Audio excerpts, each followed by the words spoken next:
E já aproveitando que nós estamos nesse momento tão alegre de podermos receber irmãos em Cristo, vamos nos alegrar também para receber a palavra do Senhor.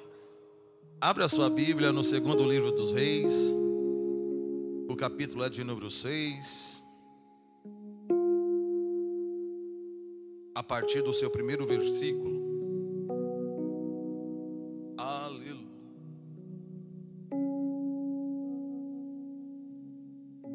Segundo livro dos Reis, capítulo de número 6, a partir do versículo 1. A versão que eu possuo aqui em minhas mãos, ela diz assim: E os discípulos dos profetas disseram a Eliseu: Eis que o lugar em que moramos com você é pequeno demais para nós. Vamos até o Jordão, tomemos de lá cada um de nós uma viga e construamos um lugar para morar. Respondeu: Vão.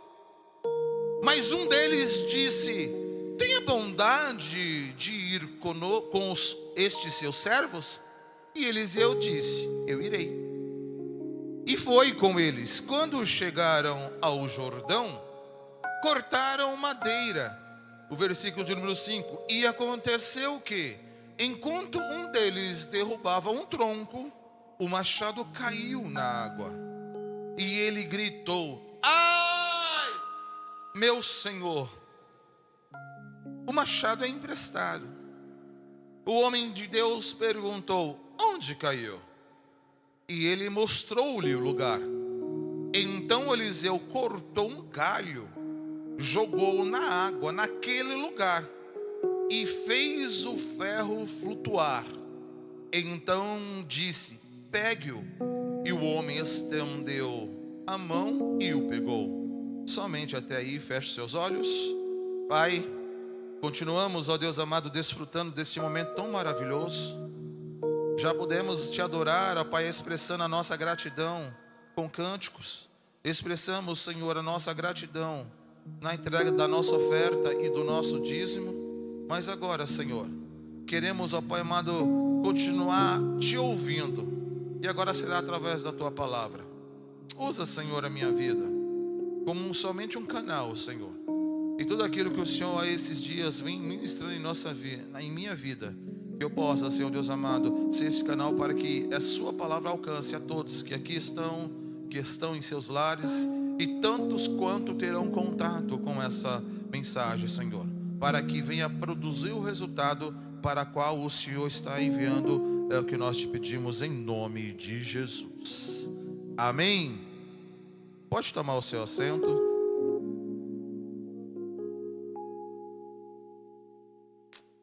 Passagem conhecida, já ouvimos e até tivemos o prazer de ministrar acerca dessa passagem.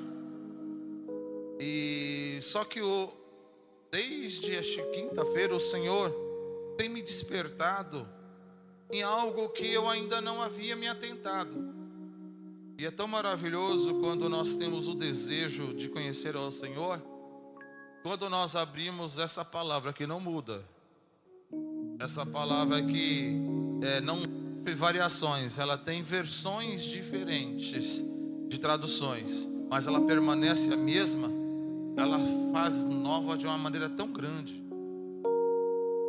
E não foi diferente dessa situação. E aqui nós vimos algo que o Senhor quebra, uma lei da física, a lei de Arquimedes, onde fala da densidade dos corpos. Nós costumamos falar do peso que um determinado corpo tem, mas a grande realidade, o peso, ele é a densidade do nosso corpo quando ele é exposto à atmosfera. Então, o resultado desta conta é o peso. Até certa feita, um dos professores, acho que quando eu fiz o curso técnico, falou: na realidade, quando nós subimos em uma balança, o correto era nós falar: vamos nos massar. porque você vai pegar a massa do seu corpo, que possui uma densidade, e quando você sobe na balança, ela já tem no seu sistema o cálculo do peso da atmosfera, e ali sai o resultado disso. Então, pela a lei de Arquimedes, também ele fala sobre o repuxo, que é a condição de algum objeto poder se manter quando ele estabelece algumas leis. Quando ele chega a um determinado ponto de densidade, se ele se igualar com a mesma densidade a qual ele está exposto, ele não sofre variação alguma. Só que aqui nós vemos a palavra falar que o machado, e na realidade, na tradução original, fala o ferro do machado. Significa então que a parte cortante do machado escapou do cabo e caiu, e porque ele é um ferro de uma densidade maior do que a densidade da água, ele afunda. E ele afunda em um lugar difícil, porque o Rio Jordão, todos sabem, se você não sabe, é um rio onde tem lama no seu fundo, é um rio sujo. Então, ao cair esse machado, ele não somente é submergido pela água, mas ele também, com certeza, ele ficou escondido pela lama e pelo barro no fundo. E aí nós vemos isso acontecendo. Só que o que me chamou a atenção, e nesta madrugada refletindo acerca disso, é algumas coisas que esse texto nos informa, mas antes de chegar aí. E para isso eu ia pedir para o Zé, mas o Zé não está aqui. Tainá, leia para mim o versículo de número 1, me ajuda aí. Não, está aqui o Leandro, me ajuda, Leandro. Versículo de número 1. Eu tinha me programado para o José, mas ele foi ajudar a Thalita. Põe aqui na tela mesmo, aí você lê da tela mesmo, pode ser? Se ficar mais fácil. Versículo 1. E disseram os filhos dos profetas a Eliseu: eis que o lugar em que habitamos diante da tua face nos é estreito. Só um momento. Quem disse? Quem falou essa frase? Os filhos dos profetas perceberam o quê? Me ajuda aí, vamos raciocinar juntos, vamos construir um raciocínio agora. Os filhos do profeta, eles enxergaram o quê? Que era pequeno onde? O lugar que eles habitavam. Então nessa escola de profetas, os filhos dos profetas perceberam algo que Eliseu não percebeu. Mas não é estranho isso? Normalmente o que é o correto? Quando alguém se dispõe a fazer algo, e esse algo que ele está a realizar começa a ter resultado, ele percebe isso, sim ou não? E isso é agradável perceber, sim ou não? Mas aqui esse texto não nos informa isso. Estava acontecendo o quê? A escola de profeta, Jodiel, estava tendo crescimento. A escola de profeta estava se desenvolvendo, Marcos, e algo aconteceu que os próprios alunos, os filhos dos profetas, perceberam, mas Eliseu não. Como Eliseu não percebeu, Leandro? O que tirou a atenção deste homem para que ele não percebesse esse desenvolvimento, Guilherme? Olha isso. Leia o 2. Vamos, pois, até o Jordão. Quem falou vamos, pois? Os filhos dos profetas. Vai lá. Quem falou vamos, pois? E eles falaram o quê? Eles perceberam que cresceu, e eles sentiram a necessidade de que as estacas fossem. Só que eles não tinham material para isso. Então o que eles fizeram? Mas não deveria ter sido o profeta, já que ele não percebeu. Vamos raciocinar, se lógico não seria isso, Afonso. Olha, não percebi, mas vocês perceberam que estão ficando pequenos. Então, quando vocês me chamam a atenção, eu vou correr atrás então de algo para que nos comporte melhor, para que seja mais confortável para estar, para que possamos estar preparados para receber. Porque se está em desenvolvimento, a tendência é que não pare esse crescimento. Só que este homem, que é homem de Deus, Este homem, ele não percebeu o crescimento. E mediante a isso, ele faz o quê? Nada. Aqueles mesmos que sentiram a necessidade de ampliar, são eles mesmos que tiveram a atitude de ir atrás. Aí o autor pergunta: o que fez o profeta ficar inerte? Porque esse homem de Deus não percebeu, e depois que percebeu uma necessidade, não correu atrás para fazer. O versículo continua, Leandro, por gentileza. E tomemos de lá, cada um de nós, uma viga, e façamo-nos ali um lugar, para habitar ali. E disse ele: ide. Olha quantas informações nós temos nesse versículo. Primeira coisa, são os discípulos que tomam a atitude de ir atrás. Eles não somente tomaram a atitude de ir atrás, eles se planejaram o que eles iam fazer. Porque a inércia desse homem de Deus foi tão grande, que mesmo falando que havia necessidade, mesmo dando uma direção, ele não conseguiu organizar como deveria ser feito. Agora pensa comigo, como que um homem de Deus não percebeu a necessidade? Irmã Maria, como que um homem de Deus não teve a iniciativa de ir atrás? Como que um homem de Deus não se pensou em programar para organizar, já que eram vários para trabalhar? Se não tiver uma organização, vai dar o que? Uma bagunça. E esse homem não percebe. Esse homem não toma frente. Esse homem não dá orientação.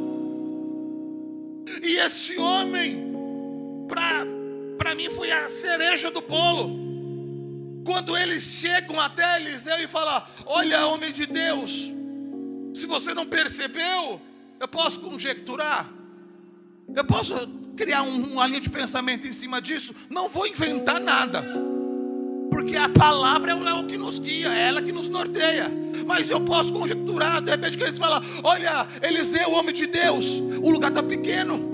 Ele não fala nada. Um outro fala: não, vamos fazer alguma coisa. Fala: olha, lá no Jordão tem muita árvore, vamos lá cortar para construir algo. Aí um fala: então faz o seguinte, cada um de nós corta o tronco e pega. E Eliseu quieto. De repente aqueles alunos começam a estranhar e chega e fala: olha, façamos ali então um lugar para ali habitarmos. Já que ele não está falando nada, pelo menos ele vai vir conosco. O que Eliseu falou? Vai. Outras versões: vão. Outras versões: podem ir. O que levou esse homem a não perceber o crescimento? Quem já fez algo? As mulheres fazem um bolo, prepara a massa. Quem é que coloca no forno e nem se preocupa se vai crescer ou não? Lá em casa, se você vai mexer no forno,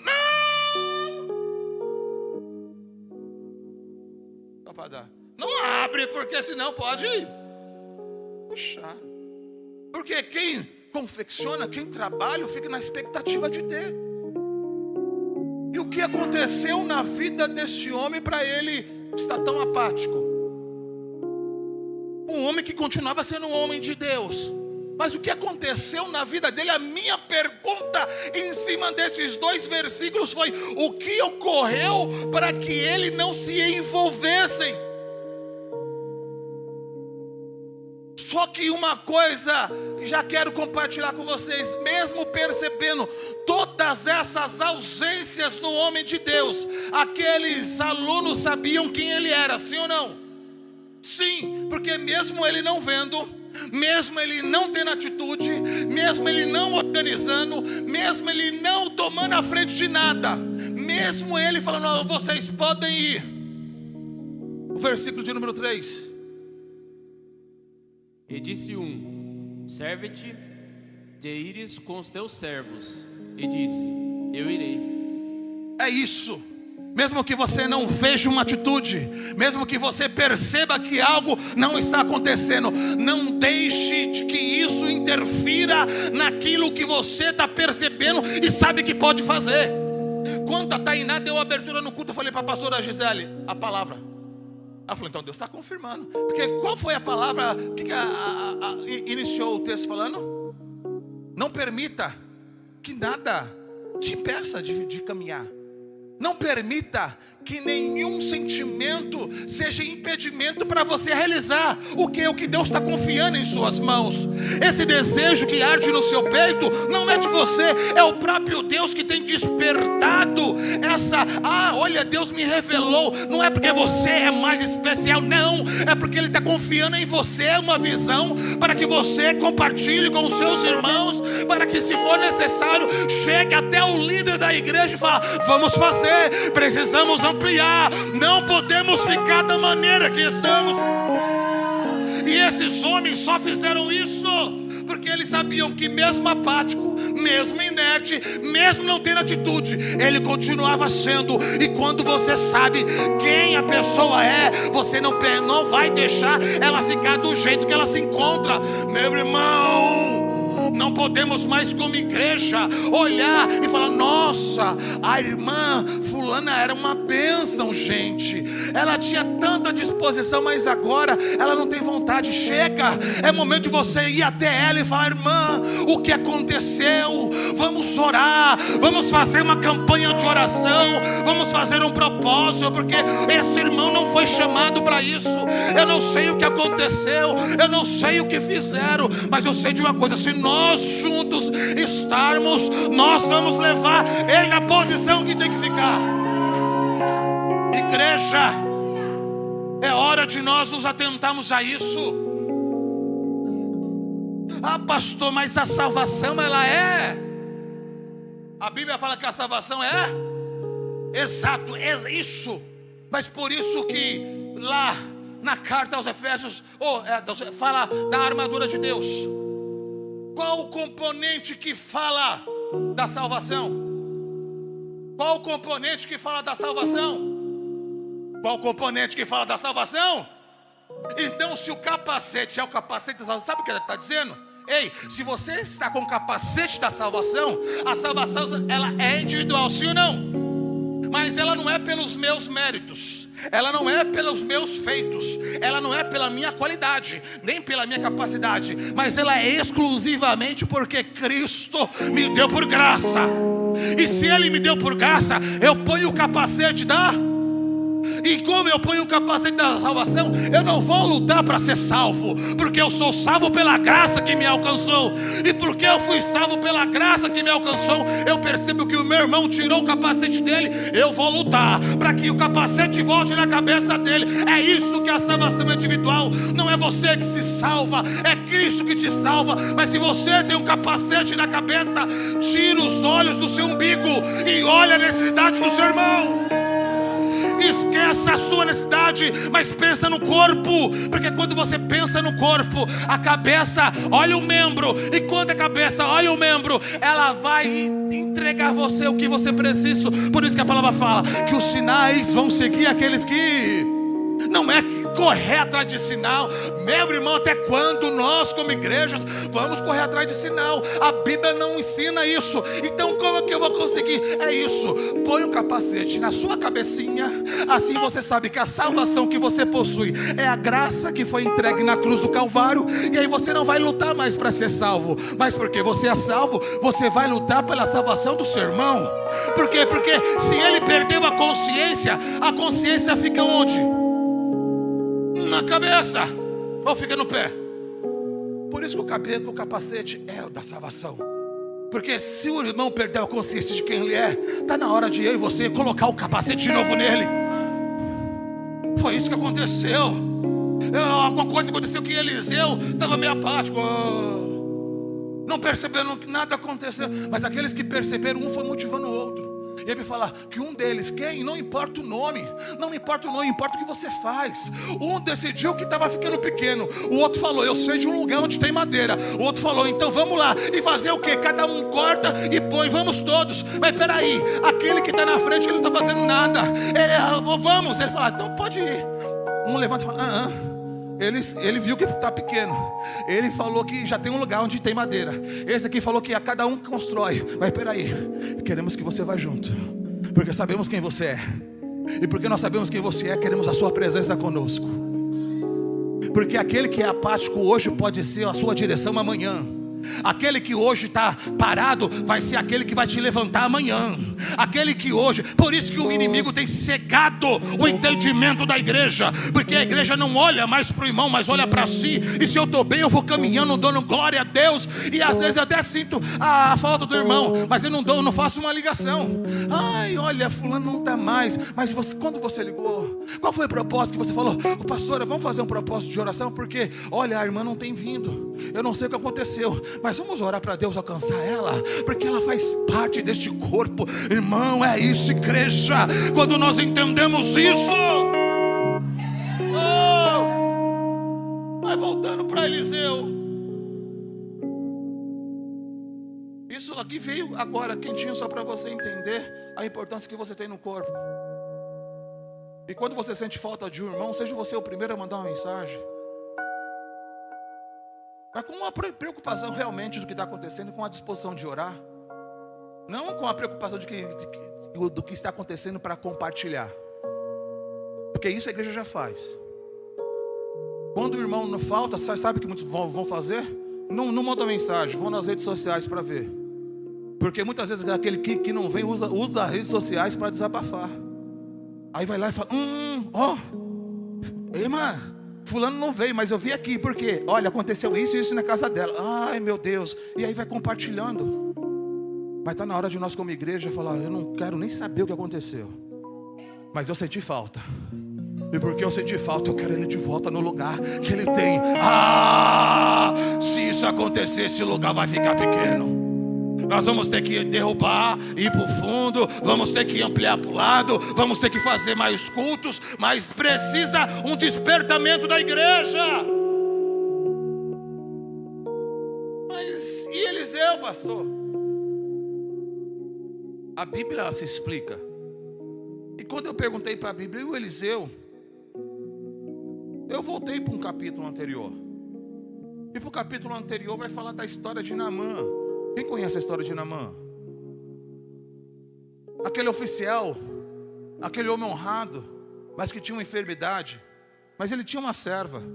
E a serva que sabe servir, independente do lugar que esteja, não deixa de servir com qualidade que ela tem. Uma menina que foi tirada do seio da sua família, mas ela não entregou o que ela recebeu, ela entregou o que ela tinha. E como o que ela recebeu foi retirado da família, o que ela tinha foi devolver para o lugar onde não deveria ter saído. Porque ela falou, olha, se o Senhor tivesse lá na terra do profeta, o Senhor ia ver que tem homem de Deus na terra. Quando aquilo chega na Naamã prepara tudo aquilo, vai até o rei, procura o rei, rasga a roupa, falando, tá querendo arrumar confusão comigo, como que eu vou ter cura para isso? Isso não tem cura. Mas quando esse muvuco estava acontecendo lá na casa do homem de Deus, do Eliseu, chegou, olha, estão procurando alguém. Ele falou, manda vir para cá. É o mesmo homem, viu? Lepra sem cura, manda ele vir para cá, que ele vai ver que aqui tem homem de Deus. Naamã pega toda a comitiva, todos os presentes, tudo que tinha e leva. Quando chega, Eliseu não sai nem para atender. Se é hoje, hein, irmão, quando chega a autoridade na igreja, tapete vermelho é lugar de honra que tem. Temos que honrar assim, mas temos que honrar sem bajular. Reconhecer a honra que a pessoa tem não é bajulação. E muito que nós vemos hoje é bajulação. Porque às vezes fala, bate palma na presença, mas por trás desce a língua. Cuidado, igreja. Não é de bajulação que a igreja necessita, mas são de homens e mulheres que reconhecem o valor que cada um possui. Quando ele chega lá, ele nem foi, mas Eliseu falou, olha, eu tenho um servo. Fala para Geazi ir lá Geazi vai e fala: olha, o Eliseu falou para ir para o Rio Jordão. O quê? É no Rio Jordão. Aquele rio sujo, cheio de lama. É lá no Rio Jordão. Vai lá e dá 7 mergulhos. Eu não vou, tem tantos rios mais limpos. Aí o servo que estava com Naamã falou: meu pai, olha aí, ó para isso.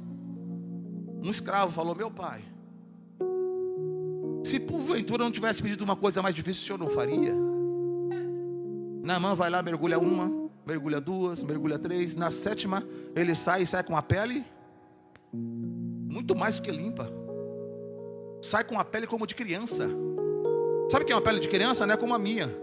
Que a minha pele, eu tenho uma cicatriz no dedo, eu tenho uma cicatriz no braço, eu tenho uma cicatriz na perna, eu tenho várias cicatrizes. Agora criança sai pele macia. Eu tenho que passar um monte de creme, mesmo assim fica tudo marcado, ressecado. É assim ou não é? Mas eles com pele de criança. Sabe o que é isso? Um toque de seda, sem marca nenhuma, porque ele obedeceu. No rio que parecia sujo, teve uma limpeza. Quem fez isso? O homem de Deus, Eliseu. Agora, como o homem de Deus foi usado com tanta autoridade de falar: vem para minha casa porque vai saber que aqui tem homem de Deus. Mas ele nem quis aparecer, porque ele é homem de Deus não para se aparecer, ele é homem de Deus para que Deus seja visto sobre essa terra. Só que a Bíblia fala que mais para frente um negócio estranho aconteceu. No capítulo 5, o versículo de número 20.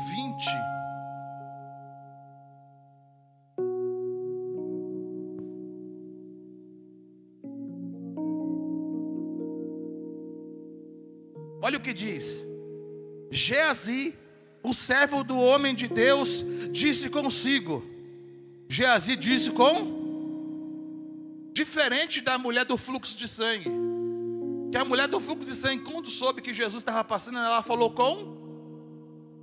consigo. Não foi ninguém que deu palavra para ela. Ela falou consigo: se eu somente tocar na veste, eu vou ser curada. Nunca ninguém havia sido curado daquela maneira. Mas quando você resolve fazer o que ninguém nunca fez, você vai viver o que ainda ninguém viveu. Não queira viver o sobrenatural fazendo a mesma coisa, você vai ser na mesma coisa. Só que esse Geazi aqui, não, ele falou consigo mesmo. E cuidado, porque nem sempre quando você fala consigo, você fala coisa boa. A mulher samaritana, a mulher do fluxo de sangue teve uma consciência. Mas e Geazi? Geazi falou consigo: eis que o meu senhor foi generoso demais para com o sírio Naamã, recusando o que ele trazia. Mas, tão certo como vive o Senhor, vou correr atrás dele e receberei dele alguma coisa. Então Geazi correu atrás de Naamã. Quando chegou, Naamã viu alguém correndo atrás dele, saltou da carruagem para ir ao encontro dele. Então perguntou: está tudo bem? Ele respondeu: sim, tudo bem. Meu senhor mandou-me dizer: eis que agora mesmo vieram da região de montanhosa de Efraim 2 jovens que fazem parte do grupo dos discípulos dos profetas. Por favor, disse-lhe, dai-lhe 34 quilos de prata e 2 mudas. Olha aí, o que Geazi fez, irmãos? Eliseu mandou ele ir atrás, mas ele falou cuidado com aquilo que você tem falado com você, porque muitas vezes você está cheio de ressentimento, você está cheio de frustração. Qual vai ser a palavra que você vai falar com você se você vai estar frustrado? Realmente eu não tenho valor nenhum, realmente eu sou um zero à esquerda. Se eu fui traído, realmente não vale a pena acreditar em ninguém. Maldito o homem que confia no homem. Isso é o que você vai falar consigo quando você está cheio de coisas ruins. Este homem se deixou levar. E esse homem se deixou levar por uma coisa que parecia que ele não conhecia quem era Eliseu. traçar uma linha do tempo rápida do relacionamento de Eliseu com Geazi. O início deles teve, logo quando ele estabeleceu, Eliseu, ele estabeleceu um percurso. Ele falou: eu vou passar por Sunem. Isso você vai encontrar no segundo livro dos Reis, no capítulo número 4. A primeira vez que fala de Geazi, desse relacionamento. Ele passando por Sunem, a mulher que viu falou: olha, vejo que esse homem é de Deus. Vou fazer na minha casa então o quê? Uma moradia para ele. E assim ela fez. Ela construiu algo que o homem de Deus tinha um lugar para repousar. Só que Eliseu ficou tão feliz que ele, querendo retribuir, ele não sabia o que fazer para retribuir. Ele era homem de Deus, sim ou não? Deus poderia ter revelado para ele, sim ou não? E por que não revelou? Porque nem tudo ele vai revelar. Porque tem coisas que vai desenvolver na nossa relação. Ai, mas por que não está mostrando? Porque você viu. Então é você que tem que ir lá e falar. Quando ele fala assim: Geazi, o que nós podemos fazer? Geazi falou: olha, eu percebi, ela não tem filho. Eu percebi também que o esposo dela já é avançado em idade. Ele falou: ah, é? Então chama ela aqui. A mulher de Sunem chega e ele fala: olha, daqui a um tempo você vai gerar um filho. Não brigue comigo, daqui a um tempo você vai gerar um filho. Essa foi a primeira vez. Então ali foi o quê? Uma confiança, um relacionamento de confiança de Eliseu para com Geazi. Depois, mais para frente, nós vamos ver a continuidade dessa passagem. Porque Eliseu com Geazi, eles estão em uma determinada situação onde alguns homens estavam precisando, sentindo necessidade de fome de comida. E tinha 100 homens para poucos pães. Geazi nem acreditava, mas Eliseu mostrou que a graça poderia ser manifesta e alimentou aqueles 100 homens. Mais para frente um pouco, você vê então um outro relacionamento. E o cenário qual que era? Ai, Jesus amado. Esse Geazi que havia sido contratado ou foi colocado como ser um servo, de repente eu imagino Eliseu falando: olha, eu estou me vendo no Geazi. Porque Eliseu era quem? Quando foi falar de ele, falou: olha, Eliseu é aquele que deitava água nas mãos de Elias. Então quando Eliseu lembrou de Elias, Eliseu falou: hoje eu sou o homem que sou, porque teve alguém que me instruiu. Ele olhou para Geazi e ele falou: da mesma maneira que eu me tornei homem sendo instruído por Elias, eu vou instruir Geazi para ele se tornar um grande homem. E era essa a expectativa de Eliseu. Era esse relacionamento dele com Eliseu. Mais para frente a Bíblia fala que o filho veio morrer por volta de, alguns dizem, de 8 até 12 anos, porque esse menino, quando para sair para trabalhar com o pai, deveria ter essa idade. Então já se passaram de 8 a 10 até 12 anos de relacionamento entre Eliseu e Geazi. O menino morre. Quando o menino morre, a mulher vai atrás de Eliseu. Eliseu vê a mulher chegando e fala: Geazi, aconteceu alguma coisa, que a mulher de Sunem está vindo. Geazi chega até ele e fala: o que aconteceu? Ela falou: vai tudo bem, vai tudo bem, vai tudo bem, não aconteceu nada. Mas o menino tinha morrido, estava morto lá no quarto do profeta. Quando ela chega diante do profeta, ela se derrama nos pés do profeta e ela fala: meu filho morreu. Eliseu, confiando em Geazi, pega o bordão dele e fala: vai lá, Geazi, porque eu sei que Geazi vai lá, faz tudo, o menino não volta à vida. Mas tinha um relacionamento de confiança, sim ou não? Só que chegamos na história de Naamã. Na história de Naamã não acontece isso. Geazi não é mais o mesmo. Geazi toma algumas atitudes que vão desencontrar aqueles ensinamentos. Olha o que diz o 23. O 23 5:23 ou 4:23. E disse hoje. Não, tô lá no 5. Cadê? Olha, eu vi, olha que oh, Jesus, vem. 23, tenha bondade de levar 60 quilos, porque Naamã insistiu para dar o dobro. O 24, quando ele chegou na colina, isso do 2 Reis, capítulo número 5. Quando ele chegou na colina, pegou os sacos dos servos que traziam e depositou na casa. Então despediu aqueles homens que foram. E ele, porém, entrou e se pôs diante do seu senhor. E Eliseu perguntou: de onde vens, Geazi? E ele respondeu: esse seu servo não foi a lugar algum. Verdade ou mentira? Um relacionamento de mais de 10 anos, vendo sinais e maravilhas, mas ele ouve uma mentira da boca de Geazi. Ai, meu Deus do céu. E aí continua a dizer, ele falou, não lugar nenhum, porém Eliseu disse: você acha que eu não fui com você em espírito quando aquele homem voltou da carruagem para se encontrar com você? Olha essa versão, para você entender o que fez Eliseu no capítulo de número 6, está como está. Porventura não foi consigo meu? O homem ficou frustrado, o homem foi traído, o homem de Deus foi decepcionado. Esse homem de Deus enfrentou o exército. Esse homem de Deus, quando o seu servo não enxergava o exército cercou toda a cidade e falou: Senhor, abre os olhos desse homem para que ele veja. Ele não temeu, Leandro, um exército. Ele enfrentou todas as adversidades, mas ele se prostrou numa traição. Ele se prostrou no engano. E quantos não estão ficando pelo caminho? Iniciou o culto dizendo: não pare de fazer o que você faça, independente se alguém fez com você. Se você foi traído, se você foi enganado. Esse Eliseu, que capítulo de número 6 não consegue enxergar que o lugar é pequeno, que não consegue dar direção para que sejam feitas, era o Eliseu que estava machucado. E esse machucado faz muitos pararem. Não muito tempo nós somos machucados. E houve situações de falar: será que a gente consegue?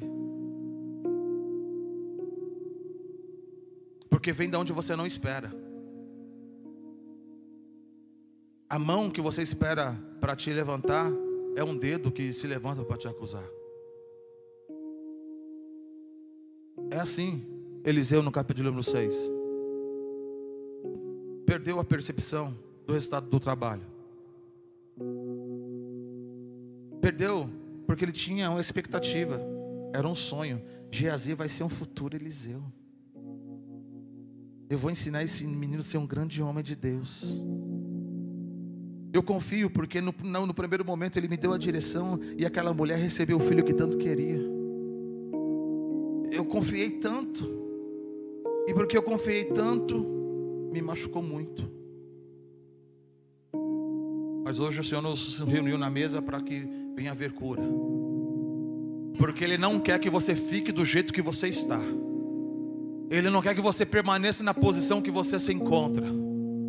Não importa o que te fizeram, o que te magoaram. O importante é que o que foi feito na cruz é infinitamente superior. Ele vai sarar essa ferida nesta manhã. Ele vai restaurar o seu ânimo nesta manhã. É assim que faz. O inimigo às vezes quer nos fazer parar, e ele não leva um exército não, mas ele pega um dos nossos. Para quê? Para nos esfaquear por trás, para falar aquilo que não falamos. Eliseu falou alguma coisa dessa que Geazi falou? Não, é assim. Muitos se levantam e falam: olha, mas falou isso e isso, não falou nada. Ai, é porque eu me enganei. Não, é o inimigo sendo usado ou deixando-se usar. Irmãos, em nome de Jesus, não importa o que foi feito, não importa o levante, não importa o machucado. Hoje tem bálsamo para a sua vida, hoje tem restauração para a sua vida. Porque esse homem, quando ele é convidado, ele é. Olha, sabe o que animou? É os meninos falando assim: não, vamos conosco. Quando ele falou: pode ir, os meninos falaram: não, vamos conosco. Ele falou: poxa, mas vem conosco. Parecia que não, era só um convite. Mas é um convite que tratou o coração do homem de Deus. Ele começou a enxergar naqueles meninos algo diferente. A frustração de Geazi já não existia mais, porque ele começou a avaliar. E é isso, irmãos, às vezes quando nós estamos machucados na nossa alma, nós não conseguimos enxergar o que estão fazendo. Estava um movimento na escola, perceberam a necessidade de crescimento, perceberam onde tinha madeira, perceberam o que tinha que fazer, fizeram tudo. E Eliseu, nada. Porque às vezes a alma, quando está machucada, ela cega o nosso entendimento. Mas o Senhor nos reuniu nessa manhã porque Ele vai restaurar o seu entendimento. Você vai começar a enxergar as coisas da maneira como Ele quer que você enxergue. Por isso que Jesus Cristo, Ele falou no capítulo de número 16 de João 33: tenham paz, porque no mundo vocês vão ter aflições, mas tem de bom ânimo, porque eu venci o mundo.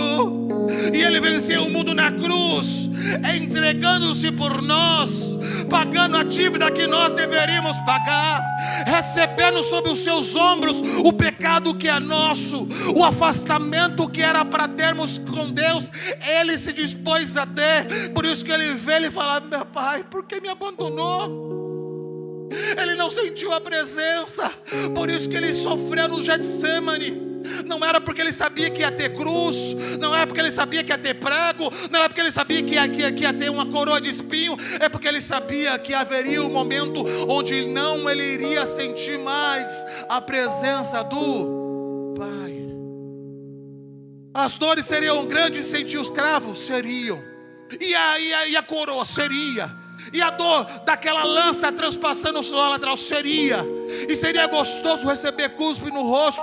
Não seria. Mais nada é comparável à ausência do Pai. Talvez você está aqui nessa manhã e você diz: nossa, como eu tenho sentido a ausência do Pai. Mas Ele te trouxe aqui para falar: hoje eu vou restabelecer isso, hoje eu vou curar essa ferida, hoje eu vou restaurar a sua vida. Esse não é o seu fim. Eu não costumo dar título para mensagem, mas se eu posso dar, eu ia dar assim: o propósito é maior que a sua dor. Fala para o seu irmão aí: o seu propósito é maior que a sua dor. Fala aí, eu não tenho esse hábito, mas vamos quebrar. Fala: o seu propósito é maior que a sua dor. Não está falando que a sua dor é pouca, não, porque Ele sabe o que é ser traído, Ele sabe o que é ser enganado, Ele sabe o que é ser vendido. Mas quando Ele estava na cruz, antes de entregar o seu espírito, Ele falou: Pai, perdoa. Pai, perdoa, porque eles não sabem o que estão fazendo. Cuspido, vendido, machucado, mas Ele falou: perdoa. Sabe por quê? Porque a sua dor não pode ser maior do que o seu propósito sobre essa terra. Porque a sua dor não pode ser maior do que o seu chamado. Porque a sua dor não pode ser maior do que o seu ministério. Aquilo que Ele te deu, Ele não te deu para estar enterrado debaixo de mágoa, de frustração. O que Ele te deu para ser usado. Mas esses homens, quando eles chamam e Eliseu vai junto, eles começam a derribar as árvores. E bate uma árvore, cai ali, outra árvore cai aqui, mas de repente um deles bate. Ele não percebeu, mas talvez o machado perdeu a fiação, e aquilo que era para cortar bateu como se batesse uma pedra e saiu do cabo e caiu no mar, e caiu no rio. Pode subir aqui o Ministério de Louvor? Ao cair no rio, a física se manifestou. As leis da física, as leis de Arquimedes. A densidade mais pesada foi para o fundo. No fundo do rio, um rio que tem lama. Não foi só submergido pelas águas, mas foi escondido pela lama. Talvez você está aqui assim. O seu ministério parece que foi jogado no mar, porque ninguém mais lembra de você. Quando Deus te usava, todo mundo te ligava. Mas agora parece que você foi esquecido de todos. Mas não é porque Deus quis que você fosse esquecido, não, é porque Ele planejou tudo para que você entendesse que todos podem te esquecer, mas Ele que te escolheu não te esquece. Ele que te separou não te abandona. Ele que te escolheu não desiste de você. E se for para quebrar as leis da física, por amor à sua vida, Deus faz. Quando Ele fala: ai! O machado era emprestado. Sabe o que é o machado? O O machado são os talentos. Porque é com o machado que é cortado toda a raiz de amargura. É com o machado que é cortada a sentença que vem sobre a sua vida. Sabe aquela sentença que fala: na sua casa todo mundo é ruim, você vai ser igual. Sabe aquela sentença que fala: não tem não, ixi, o seu avô foi ruim, o seu pai foi ruim, você também não vai ser, vai ser uma tranqueira. O machado veio para cortar todas essas palavras. Só que o machado caiu, é o talento. Só que quando o machado é emprestado, aquele que empresta, ele também cuida e zela. Porque quando o Eliseu falou assim: caiu, ele fala: caiu? Onde? Já dava-se por perdido, Ramon. Sabe por quê? O rio é lama, assento. É pesado, fundou, já era. Quem vai mergulhar? Não tem roupa de mergulho, Jodiel. E como vai resgatar? Talvez você está assim: não tem mais esperança para a minha vida. A minha família não tem mais chance nenhuma. O médico já deu o diagnóstico. E o diagnóstico não tem cura. Talvez você está cercado de todas essas sentenças. Olha para mim aqui, não deixa que as crianças tirem a sua atenção. Talvez você está cercado de toda uma geografia que mostra, se conforma com essas realidades. Sabe quando você fala: eu quero fazer faculdade, eu quero ser médica. Você mora no Jardim Peri, menina. Quer ser médica como? São essas coisas que falam: olha pra você não tem nem pai, a sua mãe é diarista e você acha que você vai se formar. É assim, é aquele que fala assim, fala: seu filho não tem mais jeito. Todas as sentenças são essas, como esse machado foi jogado. Porque quando o seu filho nasceu, você falou: Deus me deu um filho, ele vai ser instrumento. Mas o mundo, com as suas argumentos, fez com que ele caísse. E hoje você olha para ele e parece que ele está no fundo do mar. Nem consegue enxergar porque a lama está escondendo. Está escondido, mas ainda é ferro. Está escondido, mas ainda é machado. Está escondido, mas ainda tem dono. Está escondido, mas ainda tem dono. E aquele que é dono falou: Eliseu, onde que caiu? Porque é você que aponta. O machado está emprestado, é seu. O filho que você tem está emprestado para você. Não é seu, é de Deus, mas ele te emprestou. Onde caiu? Aponta para ele onde caiu. Porque ele quer de você só algumas coisas. Primeiro, aponta onde está a sua dor. Porque onde você apontar que está a sua dor, é eu que entro com a cura. Ele corta um galho de árvore e joga no rio lamacento. A física fica doida com isso. Pirou os físicos.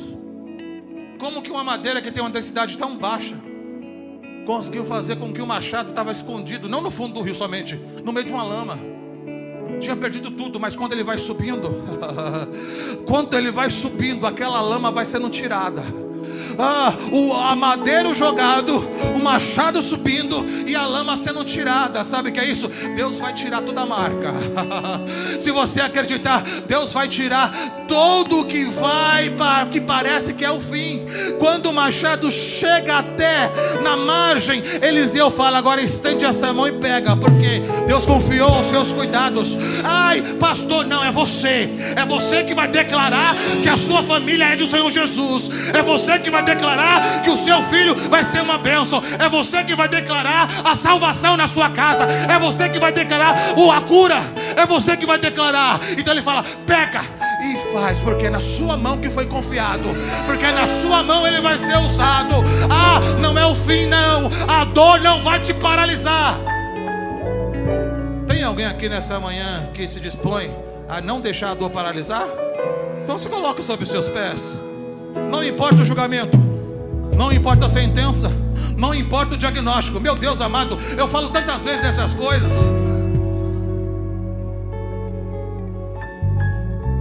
Porque o que é seu foi confiado em tuas mãos. O chamado Deus confiou, o dom Deus confiou. A obra é para você fazer. Mas tem pessoas melhores. As pessoas melhores vão fazer segundo a capacidade dela. E você, segundo a sua capacidade, sabendo que o poder do Senhor vai se aperfeiçoar nas suas fraquezas. Feche seus olhos em nome de Jesus. Traga a sua mente aí. Onde caiu? Onde caiu o seu sonho?